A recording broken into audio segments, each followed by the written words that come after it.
কঠিন সংকটে পড়বো। সেজন্য সাংবাদিক বন্ধুগণ, দেশবাসীর কাছে বলবো, আসুন এই লুটপাটের বাজেট, যা গণবান্ধব নয়, উন্নয়ন বান্ধব নয়, বরং গণবিরোধী, তার বিরুদ্ধে আমরা সোচ্চার হই এবং সরকারের কাছে দাবি জানাই যে কালো টাকাকে সাদা করার সুযোগ এবারও রাখা হয়েছে।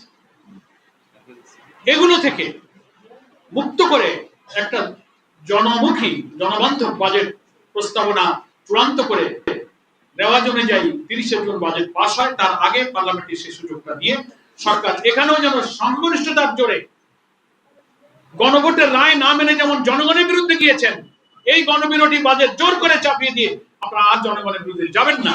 তাহলে রাজনীতির বিতর্কের জায়গা পার্লামেন্ট আছে এখনো, এটাকে আপনারা রাজপথে নিয়ে যাবেন না।